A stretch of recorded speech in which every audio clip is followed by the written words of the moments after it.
Graça e paz.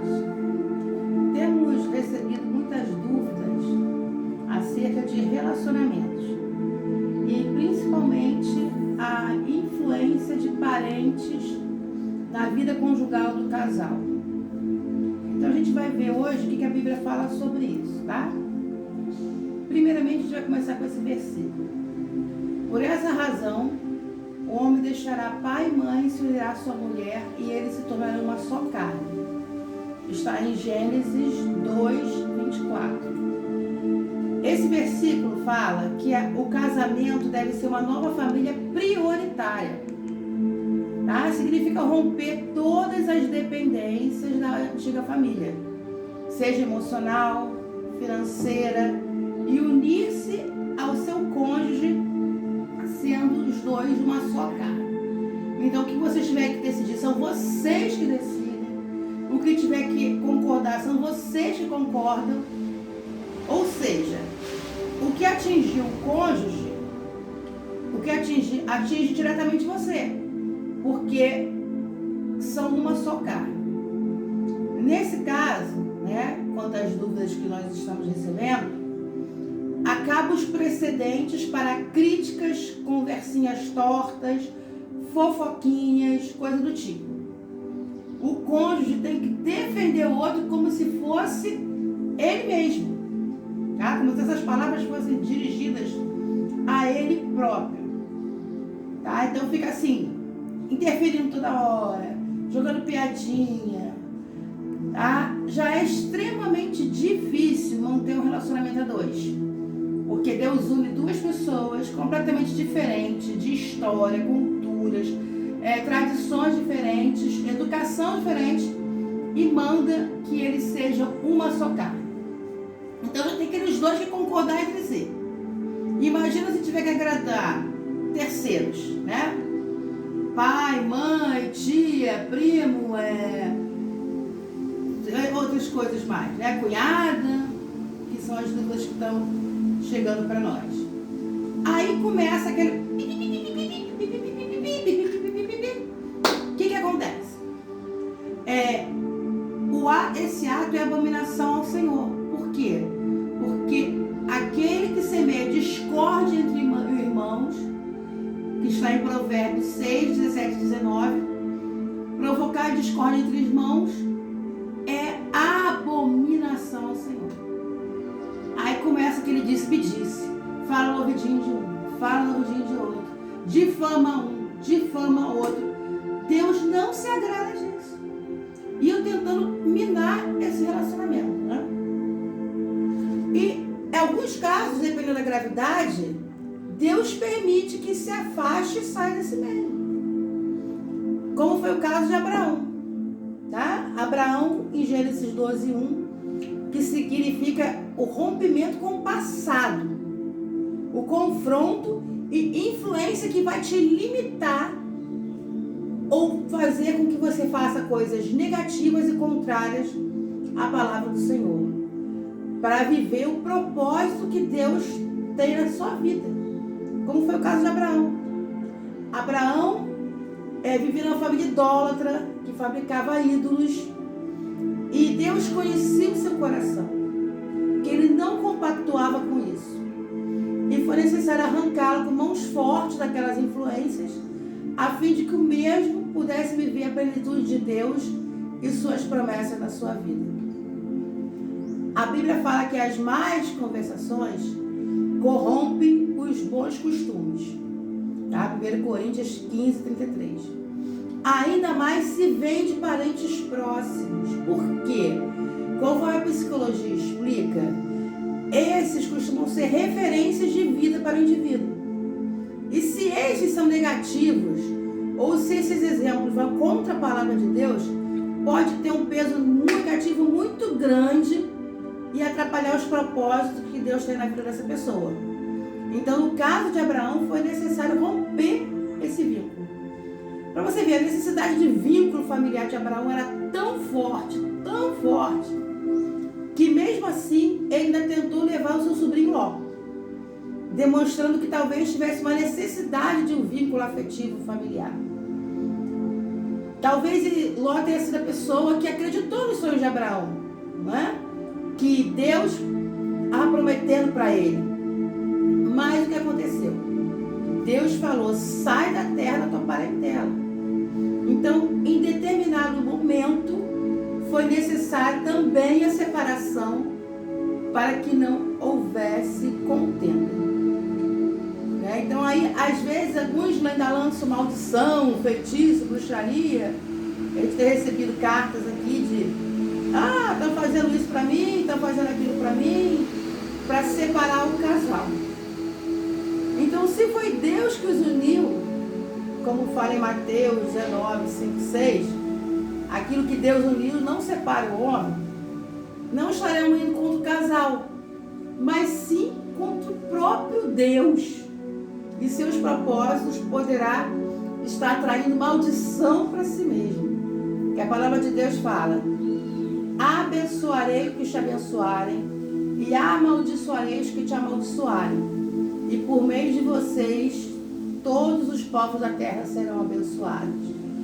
A Bíblia manda ensinar o menino no caminho que deve andar, dizendo que depois ele não se esquecerá dele. Provérbio 22, 6. Mas esse ensinamento deve ser só com a sua vida e exemplo. Com a sua vida e exemplo, pais. E não pelo que é dito. Tem pais que falam assim, faço o que eu digo, não faço o que eu faço. A criança aprende com exemplo. E o ensinamento se dá por atitudes e não por palavras. Desta forma que as crianças aprendem. E a Bíblia reforça isso. Em Deuteronômio 6, 7. Então, se o seu trabalho, pai, foi bem feito, com boas obras, atitudes, bons exemplos, se você é uma pessoa de Deus, Deus se encarregará do restante, porque Ele está no controle de todas as coisas. Eu costumo dizer o seguinte no consultório, que brincando, né? Passou de 21, acabou o prazo de validade. Entende? Chegou no 21, você, óbvio, não vai abandonar seu filho se está passando uma situação. Mas chegou a uma idade, você já fez o seu trabalho. Entende? Na hora dele seguir a vida dele, a vida dela. Tem pai e mãe que ficam interferindo na vida de casal por superproteção. Mas espera aí, gente. Deixa essa pessoa ter sua própria experiência. Deixa essa pessoa aprender com seus próprios erros e acertos. Você fica lá cercando assim, não deixa a pessoa andar, se mobilizar, crescer. E aí acabam se tornando aqui homens amamãezados, meninados. Te falo uma coisa, mulher não gosta de homem assim não. E a mesma coisa menina, que não larga da barra do pai, barra da calça do pai, né? Tudo é papai, o irmão, como é no caso aqui de uma outra ouvinte que a gente chegou até nós. Então, a sua prioridade agora é a sua família. Acabou as interferências. Acabaram as interferências. Na Bíblia, o papel da sogra deve ser pautado pela sabedoria de Deus, atuando como conselheira quando é solicitada, tá? E não governante. Agora um parêntese aí. Tem que ser de acordo com a palavra de Deus. Tem pessoas que se casam que os parentes não são convertidos, são ímpios. Olha, é teu pai, é tua mãe, mas me desculpa, o que você vai esperar daí? Por mais amor que tenha, às vezes o inimigo pode usar. Jesus falou que nos últimos tempos seria pai contra filho, filho contra pai. Então você tem que ficar atento. O teu foco tem que ser a palavra de Deus. E embora a Bíblia mande honrar pai e mãe, isso não significa submeter o casamento à sua vontade. A vontade do pai é a vontade da mãe.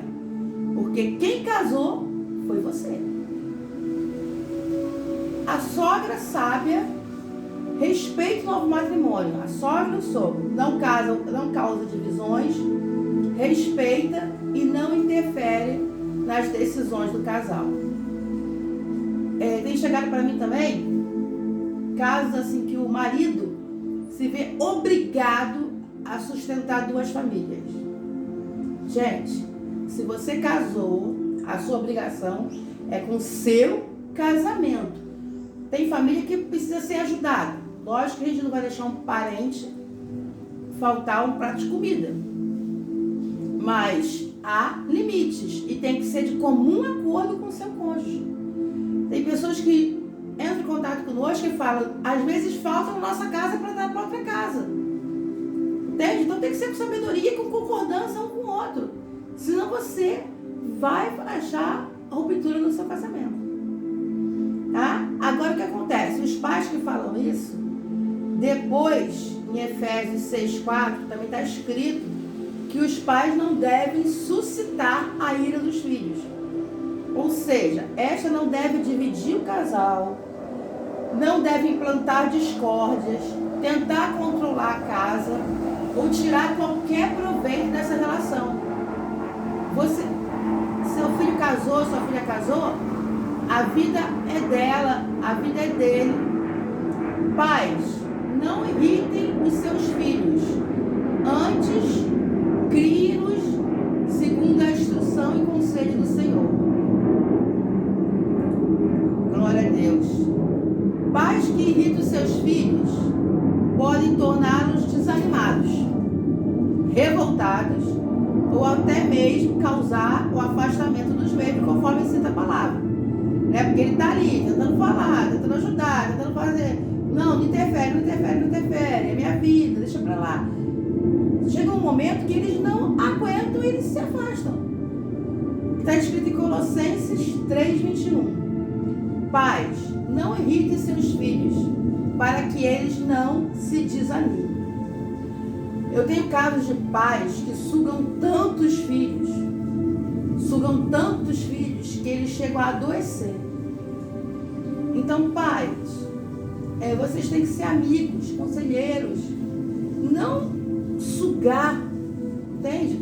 Tem um ditado que fala assim, a maternidade dando retorno, a paternidade dando retorno. Gente, o que é isso? A gente não cria o filho pra gente, a gente cria o filho pro mundo. Então você tem que tentar conciliar, conversar. Mas caso não haja conciliação e consenso, Deus permite e às vezes aconselha o afastamento, para que não haja contenda entre vós ou prejudique os propósitos de Deus na vida dessa pessoa. Né? O principal sempre é a palavra de Deus. Deus criou a família. Né? Deus criou marido e mulher. E Ele falou que a gente tem que instruir, aquilo ali vai surgir novos discípulos, novas pessoas. Então, o principal, o fundamental é a obra de Deus. Você não pode deixar se desviar porque fulano disse, porque ciclano falou, e nem deixar interferir no seu casamento, porque Deus não se agrada disso. Então, dentro de todas as coisas, prossiga para o alvo, a fim de ganhar o prêmio celestial de Deus em Jesus.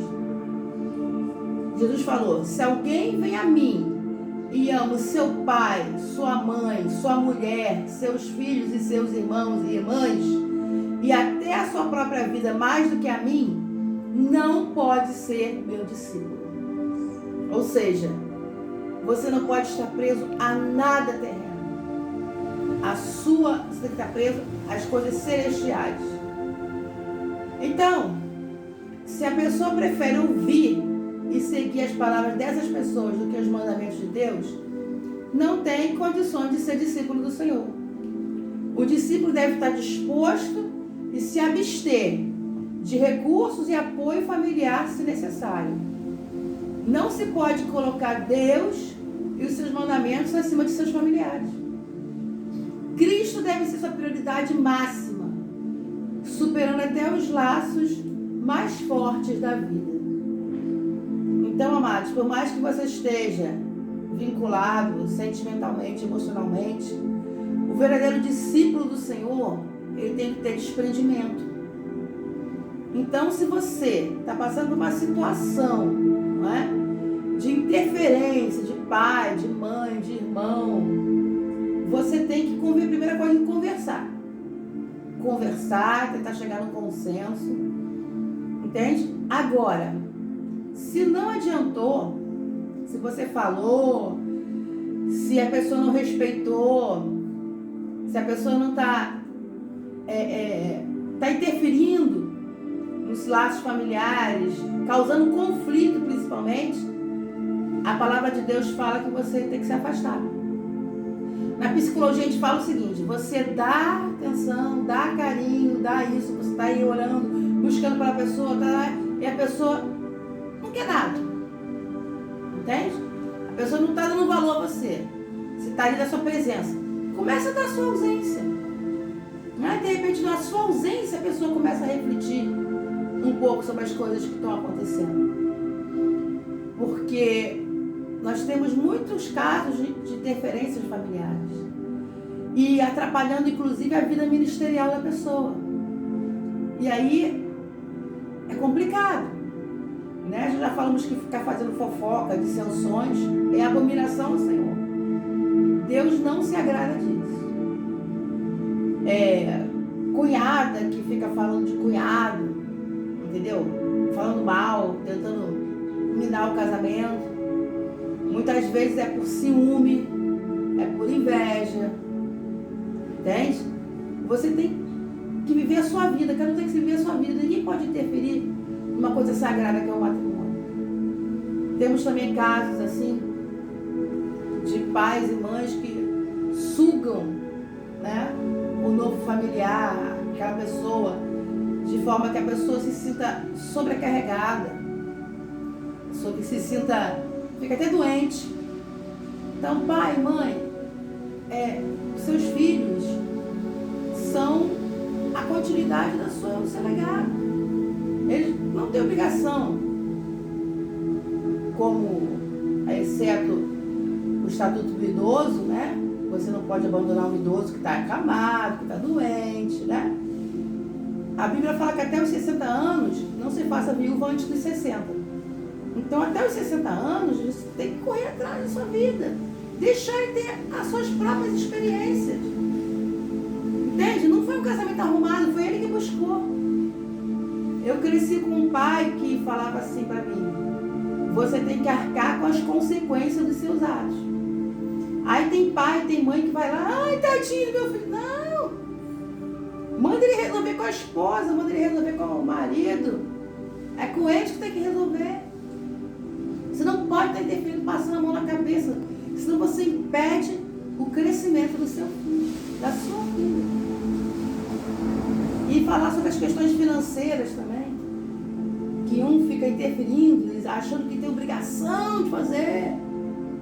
Gente, tudo bem, a gente não vai deixar ninguém passar fome.